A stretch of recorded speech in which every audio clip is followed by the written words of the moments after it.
ఇప్పుడు మనం వైసీపీ జగన్ గురించి మాట్లాడుకుంటే, అలాగే షర్మిల గురించి మాట్లాడితే, అంటే ఒక కుటుంబం గురించే మనం మాట్లాడుకోవాల్సి వస్తుంది. ఎక్కువ టీడీపీ లేదు, జనసేన లేదు, బీజేపీ లేదు, జస్ట్ వైసీపీ కాంగ్రెస్ మాత్రమే ఉన్నాయి అన్నట్టు ఉంది. ఎందుకు అంటే వైసీపీ తరపున విమలారెడ్డి వాళ్ళ మేనత్త ఈ క్రిస్టియన్ కమ్యూనిటీని గ్రాప్ చేసే పనిలో పడ్డారు. అలాగే షర్మిల వైపు బ్రదర్ అనిల్ ఆయన కూడా అదే పనిలో పడ్డట్టు తెలుస్తుంది. అంటే మీరు దీని గురించి ఏమనుకుంటున్నారు? అంటే ఒకటండి, ఇప్పుడు ఆ కుటుంబంలో ఉన్న గ్యాప్ అయితే ఏది ఉందో, ఆ కుటుంబంలో ఉన్న తగాదాలు ఏవైతే ఉన్నాయో, వాళ్ళు చాలా బ్యూటిఫుల్గా వాళ్ళిద్దరు కూర్చొని పరిష్కరించుకోవాల్సిన సమస్యల్ని రాష్ట్రం మీదకి రుద్దేశారు. వాళ్ళిద్దరు ఈగో క్లాషెస్ కావచ్చు, వాళ్ళిద్దరు ఆస్తి పంపకాలు కావచ్చు, ఏదన్నా కావచ్చు, రీజన్ ఏదైనా వాళ్ళిద్దరు రెండు కుటుంబాలు లేకపోతే అన్న చెల్లెళ్ళు కూర్చొని మాట్లాడుకోవాల్సిన అంశాలు రాష్ట్ర సమస్యగా మారుస్తున్నారు. ఈ రాష్ట్ర సమస్యగా మారి ఇప్పుడు షర్మిల గారు ఏపీ పిసిసి ప్రెసిడెంట్ అయిన తర్వాత ఆవిడ స్టార్టెడ్ పోలరైజింగ్ అనమాట. మణిపూర్ ఇన్సిడెంట్ని వాళ్ళు లైమ్లైట్లోకి తీసుకొచ్చారు. ఆవిడ 3-4 months బ్యాక్ ఎప్పుడో జరిగిన ఇన్సిడెంట్ని తీసుకురావడం కూడా తప్పు కాదు. అంటే అక్కడ పోలరైజేషన్ చేసి క్రిస్టియన్ ఓట్ కన్సాలిడేషన్ చేసేదానికి షర్మిల గారు ప్రయత్నిస్తున్నారు. అట్ ద సేమ్ టైం ఇప్పుడు మీరు చెప్పినట్టు జగన్ గారు వెనకట్ల ఆవిడెవరో విమలారెడ్డి గారు అన్నారు. వాళ్ళు కూడా వీళ్ళు ఏంటంటే ఒక సెక్షన్ యొక్క ఓటర్ని ఒక గంప గుట్టుగా మా వైపు తిప్పుకోవాలనే ప్రయత్నంలో పనిచేస్తున్నారు తప్ప ఆ వర్గాలకి వీళ్ళు చేసేది ఏమీ లేదు. అంటే వీళ్ళు కుటుంబ తగాదాన్ని రాష్ట్రం మీద రుబ్బేసి వాళ్లకు పవర్ వచ్చినా కానీ వాళ్ళ సొంత సమస్యలు పరిష్కరించుకోవడానికి వాడుకుంటారు తప్ప రాష్ట్ర అభివృద్ధికి అయితే ఎలాగో యూజ్ అవ్వదు. దానికి ఎగ్జాంపుల్ కూడా చెప్తా. 2014 నుంచి 19 మధ్యలో చంద్రబాబు నాయుడు గారు అనే వ్యక్తి నోటు ఓటు కేసులో దొరికిన తర్వాత అంతకుముందు కొంచెం కదలిక ఉండేది గవర్నమెంట్ ఆఫ్ ఇండియాలో. యాక్చువల్గా సెంట్రల్ గవర్నమెంట్ నుంచి రావాల్సినవి రేప్ రియాగ్నేషన్ యాక్ట్ గురించి కానీ అన్నింటిలో. ద మూమెంట్ చంద్రబాబు నాయుడు ఓటుకు నోటు దొరికిన తర్వాత ఆయన ధోరణిలో మార్పు వచ్చేసింది. సెంట్రల్ గవర్నమెంట్ ఆంధ్రప్రదేశ్ని ట్రీట్మెంట్ చేసే విధానంలో మార్పు వచ్చేసింది. రాష్ట్రానికి రావాల్సింది ఏది రాకుండా బ్లాక్ చేసేసారు వాళ్ళు. సేమ్ జగన్మోహన్ రెడ్డి గారు ముఖ్యమంత్రి అయిన తర్వాత జరిగింది ఏంటంటే ఆయన ప్రతి శుక్రవారం కోర్టుకి వెళ్ళాల్సిన మనిషి ఆయన సిబిఐ ఈడీ కేసుల్లో. సో ఆయన ముఖ్యమంత్రి అయిన తర్వాత ఆ ముఖ్యమంత్రి పదవిని అడ్డు చూపించేసి ఆయన కోర్టుకు వెళ్లకుండా దాన్ని ఏమంటారు ఒక బ్లాకేడ్ అయితే తీసుకురాగలిగారు అటెండెన్స్ నుంచి. సెకండ్ థింగ్, ఆయన ఇంకోటి ఏం చేయగలిగారు, వాళ్ళ బాబాయ్ హత్య కేసులో ఆరోపణలు ఎదుర్కొంటూ అవినాష్ రెడ్డి సిబిఐ కేసులో అరెస్ట్ కాకుండా ప్రొటెక్ట్ చేసుకోగలుగుతున్నారు. అంటే వీళ్ళ కుటుంబాన్ని ప్రొటెక్ట్ చేసుకుంటున్నారు తప్ప ముఖ్యమంత్రి పదవిని అడ్డం పెట్టుకొని వీళ్ళు రాష్ట్రాన్ని రాష్ట్ర ప్రయోజనాల్ని ప్రొటెక్ట్ చేసే పని వీళ్ళు 10 సంవత్సరాల్లో చేయలే. దాని పర్యవసానమే మనకు రాజధాని లేదు, మనకు ప్రత్యేక హోదా రాలేదు, మనకు పోలవరం పూర్తి కాలేదు, మనకు రైల్వే జోన్ రాలేదు, మనకు కడప స్టీల్ ప్లాంట్ పూర్తి కాలేదు, ఆంధ్రప్రదేశ్ యువతకు ఉద్యోగాలు లేవు, ఆంధ్రప్రదేశ్లో ఉన్న రోడ్డు వ్యవస్థ బాగాలేదు, ఆంధ్రప్రదేశ్లో ఒక ఇప్పుడు ఆదాయ వనరులు లేక నాసిరకం మద్యం మీద డిపెండ్ అయ్యి గవర్నమెంట్ నడపాల్సిన పరిస్థితి. కేవలం ఈ అవినీతి పరులు వీళ్ళ సెల్ఫ్ ఇంట్రెస్ట్ని కాపాడుకునేదానికి పదవిని వాడుకోవడం వల్ల జరుగుతున్న అనర్థాలు ఆంధ్రప్రదేశ్కి. దీన్ని ఆంధ్రప్రదేశ్ ప్రజలు గ్రహించి ఈ కుటుంబాల నుంచి ఈ కుటుంబ పాలన నుంచి ఆంధ్ర రాష్ట్రాన్ని రక్షించకపోతే రాబోయే రోజులు ఇంతకంటే దయనీయంగానే ఉంటాయి. అందులో ఇంకో వేరే సెకండ్ థాట్ అయితే లేదు ఇంకా. ఓకే, ఇప్పుడు వైసీపీ గురించే మాట్లాడుకున్నాం కాబట్టి ఇప్పుడు ఒక కమెంట్ పాస్ అయింది ఏంటంటే, మేము అన్ని పథకాలు కంటిన్యూ చేస్తామని చెప్పేసి పవన్ కళ్యాణ్ గారు, టీడీపీ అధినేత చంద్రబాబు నాయుడు ఆల్రెడీ అన్న విషయమే, మేము అసలు వాలంటీర్ వ్యవస్థనే ఉంచాము, తీసేస్తామని చెప్పేసి. అంటే వీళ్ళిద్దరు ఒక మాట మీద లేరు అనుకోవచ్చా మనం? అంటే ఒకటండి, ఇప్పుడు వాళ్ళు ఒక మాట మీద లేకనే కదా 2014లో సపోర్ట్ చేసిన పవన్ కళ్యాణ్ గారు సంవత్సరంలో బయటకు వచ్చి మళ్ళీ సొంతగా వేరే కూటమి పెట్టుకుని పోటీ చేసింది. వాళ్ళ మధ్య ఇప్పటికీ పొసగదు. దానికి ఎగ్జాంపుల్ 2014 నుంచి 19 మధ్యలో వాళ్ళు కలిసి పోటీ చేసి కొన్ని సంవత్సరాలకే, లేకపోతే మద్దతు ఇచ్చిన పవన్ కళ్యాణ్ గారు కొన్ని సంవత్సరాలకే బయటకు వచ్చి లెఫ్ట్ బీఎస్పీలతో ముందుకెళ్ళారు. వాళ్ళకి ఎప్పుడూ ఆ గ్యాప్ అనేది ఉంటానే ఉంటుంది. ఇప్పుడు వాళ్ళేదో ఎలక్షన్ టైంలో కొంచెం బెనిఫిట్ పొందేదానికి కలిసి ఉన్నట్టు నటిస్తారు కానీ ఎలక్షన్లు అయిన తర్వాత ఖచ్చితంగా మళ్ళీ వాళ్ళిద్దరూ 2 సపరేట్ ట్రాకుల్లో వెళ్ళాల్సిన మనుషులే. ఎందుకంటే వాళ్ళిద్దరి మధ్య ట్రస్ట్ గ్యాప్ పక్కాగా చాలా బలంగా ఉంది. ఫస్ట్ థింగ్, ఇప్పుడు పవన్ కళ్యాణ్ గారు నిన్నేమంటున్నారు, ₹1 ఎక్కువిస్తాం కానీ ఒక ఉద్యోగం ఎక్కువిస్తామని చెప్పట్లే ఆయన.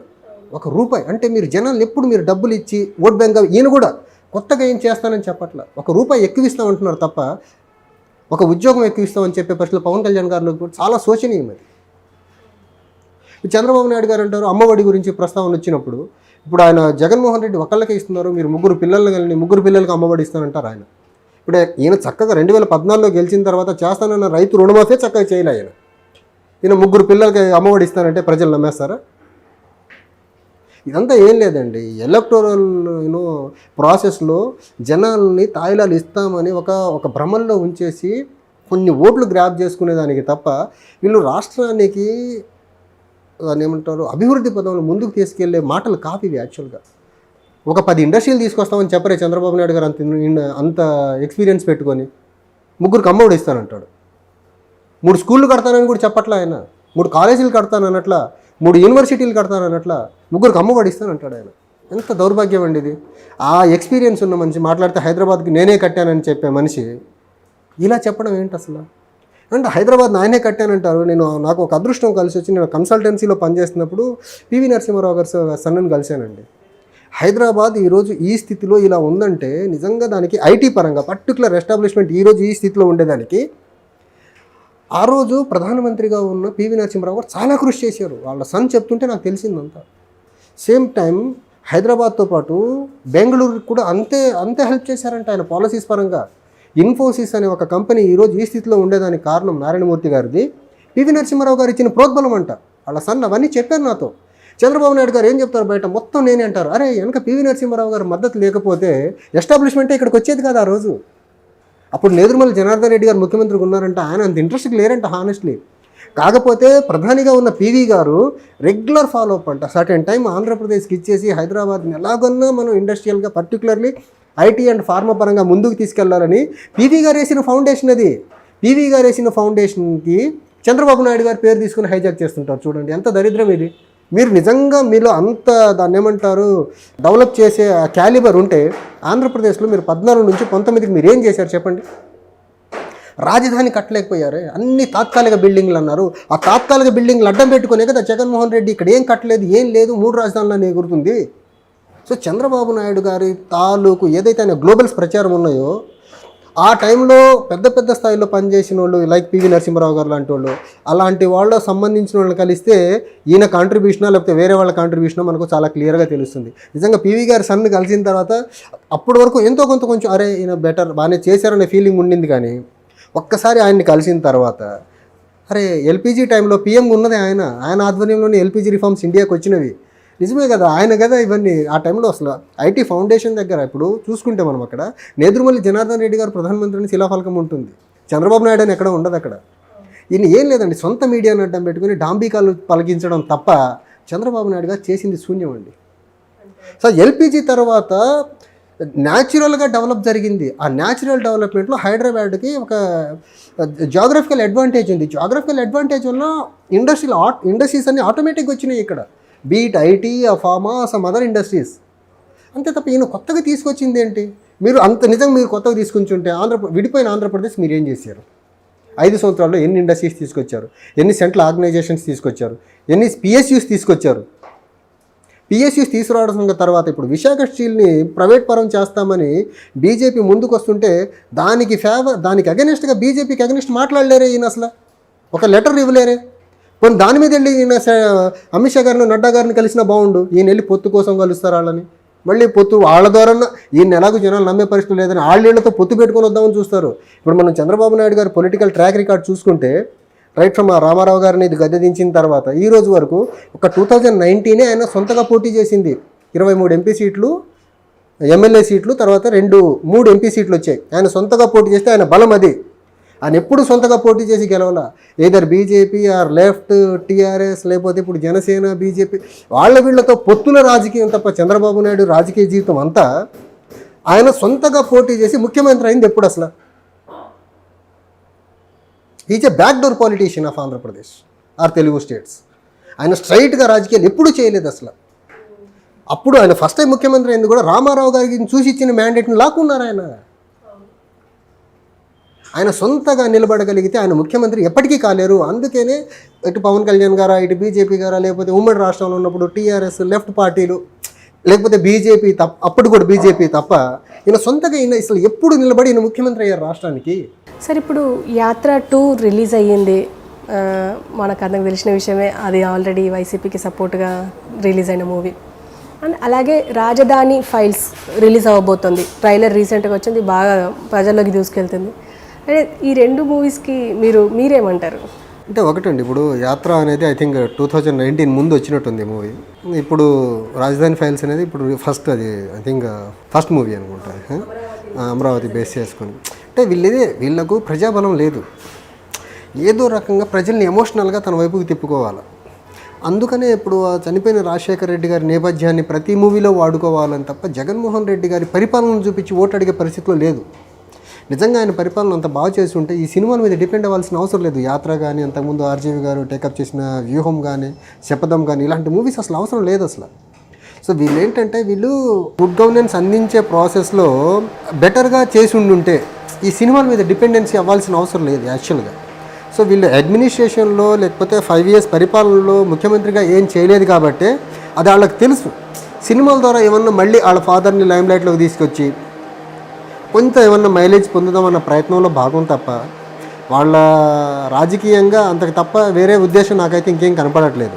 సార్, ఇప్పుడు మనం రాజధాని ఫైల్స్ ట్రైలర్ చూసాము, అలాగే యాత్ర 2 ఇవాళ రిలీజ్ అయ్యింది. ఈ 2 సినిమాల మధ్య వ్యత్యాసం ఏముందంటారు సార్? ఇప్పుడు రాజధాని ఫైల్స్ అంటే అది సపరేట్ ఆస్పెక్ట్ అండి. ఇప్పుడు యాత్ర 2 అనేది 2019 ఎలక్షన్ ముందు ఇదే వైసీపీ స్పాన్సర్డ్ మూవీ యాత్ర వచ్చింది. సో అప్పుడు రాజశేఖర్ రెడ్డి తాలూకు ఏవైతే ఉన్నాయో అవన్నిటిని ఎమోషన్స్ని క్యాప్చర్ చేసేసి కొంత మైలేజ్ పొందగలిగారు వైసీపీ వాళ్ళు. ఇప్పుడు 5 years అయిపోయింది, జగన్మోహన్ రెడ్డి గారు ముఖ్యమంత్రిగా 5 years ఫినిష్ అయిపోతున్నారు.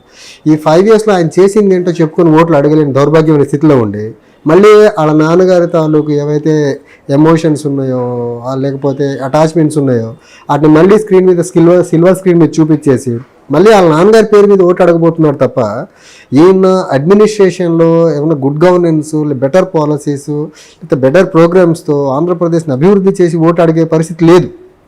కాబట్టి మళ్ళీ వాళ్ళ నాన్నగారి మీదే డిపెండ్ అవుతున్నారు తప్ప దాంట్లో ఇంకా నాకు వేరే సపరేట్ ఆస్పెక్ట్ అయితే ఇంకేం కనపడలేదు. ఫెయిల్యూర్ చీఫ్ మినిస్టర్ కాబట్టి definitely he needs to depends on something else. ఆయన చేసింది ఏం లేదు కాబట్టి దీనికి వేరే దాని మీద డిపెండ్ అవ్వాలి కాబట్టి మళ్ళీ సినిమాని నమ్ముకున్నాడు. అది వాళ్ళ నాన్నగారి పొలిటికల్ కెరియర్ బేస్డ్ దాన్ని నమ్ముకున్నారు తప్ప ఇంకోటి అయితే లేదు. And when it comes to రాజధాని ఫైల్స్, యాక్చువల్గా దీంట్లో రైతుల యొక్క సాక్రిఫైస్ గురించి ఏదో కొంచెం ట్రైలర్లో అనిపించింది నాకు అలా.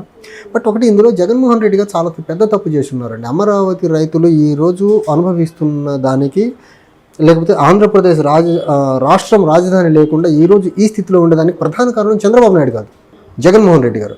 ఆ రోజు ఆయన ప్రతిపక్షంలో ఉండి రాజధాని ఇక్కడే ఉండాలా, ఆంధ్రప్రదేశ్ మొత్తానికి సెంటర్ పాయింట్ ఇది, కావాలంటే ఎక్కువ ల్యాండ్ తీసుకోండి అని అసెంబ్లీలో అప్పుడు గవర్నమెంట్ తీసుకొచ్చిన యాక్ట్కి ఈయన ఎండార్స్ చేశారు, బీయింగ్ అపోజిషన్ లీడర్. దాన్ని జనాలు okay, ruling position and opposition ఇద్దరు ఒప్పుకున్న తర్వాత రైతులు కొంచెం భరోసాతో ముందుకొచ్చి ల్యాండ్స్ ఇచ్చారు, first thing. And second thing, అక్కడ ఆయన మనసులో ఒకటి పెట్టుకొని ఇంకొక క్రూరమైన ఆలోచనతో ఇల్లు కట్టుకున్నాడు. అక్కడ ఆయన, నా ఇల్లు ఇక్కడే, రాజధాని ఇక్కడే ఉంటుందని నమ్మబలికిచ్చాడు. సో వీటన్నిటిని నమ్మేసి ల్యాండ్ పూలింగ్లో రైతులు ముందుకొచ్చి ల్యాండ్ ఇచ్చేశారు. ఇప్పుడు వాళ్ళందరి తడుగుడుతో వాళ్ళందరి గొంతుకు వచ్చేసాడు జగన్మోహన్ రెడ్డి అనే వ్యక్తి.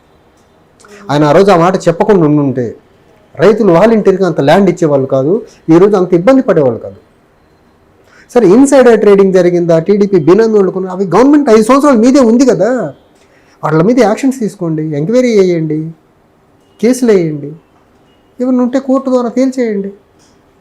అలా కాకుండా దాన్ని అటు వాళ్ళ మీద కేసులు వేయరు, ఇన్సైడర్ ట్రేడింగ్ జరిగిందనేసి. ఎవరెవరి మీద అక్రమ ఇన్సైడర్ ట్రేడింగ్ చేశారో, లేకపోతే టీడీపీ బినామీలు కొన్నారో, ఇంకొక మీకు నచ్చిన వాళ్ళు ఎవరైతే ల్యాండ్స్ కొన్నారో వాళ్ళు కొన్నది ఎంక్వైరీ చేసి తేల్చేసేయండి. జనాలకు కూడా తెలుస్తుంది కదా వీళ్ళు చేసిన మోసాలు, అది తేల్చాడు. ఇక్కడ రాజధాని రైతులనేమో అన్యాయం చేస్తాడు. దీన్ని అసలు ఆయన అడ్మినిస్ట్రేషన్ పరంగా ఒక మిజరబుల్ ఫెయిల్యూర్ అండి జగన్మోహన్ రెడ్డి గారు.